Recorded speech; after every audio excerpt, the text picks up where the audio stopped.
जहाज उड़ने के लिए तैयार था।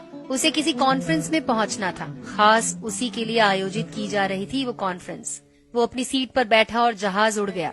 अभी कुछ दूर ही चला था कि कैप्टन ने ऐलान किया, तूफानी बारिश और बिजली की वजह से जहाज का रेडियो सिस्टम ठीक से काम कर नहीं रहा है, इसलिए हम करीबी एयरपोर्ट पर उतरने के लिए मजबूर हैं। जहाज उतरा और वो बाहर निकलकर कैप्टन से शिकायत करने लगा। उसका एक एक मिनट कीमती है।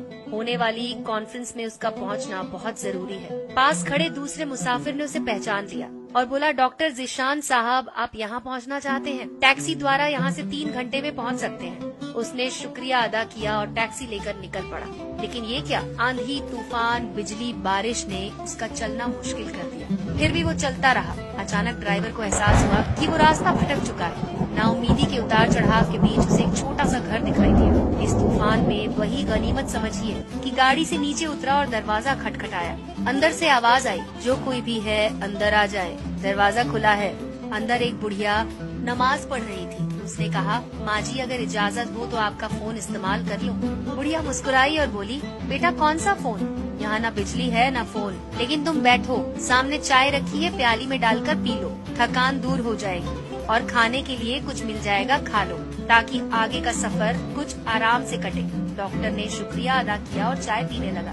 बुढ़िया नमाज और दुआ में मशगूल थी। एक बच्चा कंबल में लपेटा पड़ा था, जिसे बुढ़िया थोड़ी देर में हिला देती थी।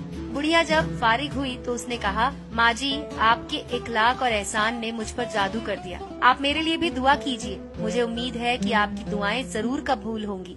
बुढ़िया ने कहा, नहीं बेटा, ऐसी कोई बात नहीं। तुम राहगीर हो और राहगीर की खिदमत करने का हुक्म अल्लाह ने दिया है। मैंने तुम्हारे लिए भी दुआ की है। खुदा का शुक्र है, उसने मेरी हर दुआ सुनी है। बस एक दुआ की कबूलियत में शायद उसे ज्यादा समय लग रहा है। जब वो चाहेगा उसे भी कबूल कर लेगा। तब डॉक्टर ने पूछा, कौन सी दुआ? बुढ़िया ने बताया, ये जो बच्चा तुम्हारे सामने अधमरा पड़ा है, मेरा पोता है। न इसकी माँ जिंदा है न बाप। इस बुढ़ापे में इसकी जिम्मेदारी मुझ पर है। डॉक्टर कहते हैं इसे खतरनाक मर्ज है जिसका वो इलाज नहीं कर सकते। कहते हैं एक ही नामवर डॉक्टर है, उनका नाम है ज़ीशान।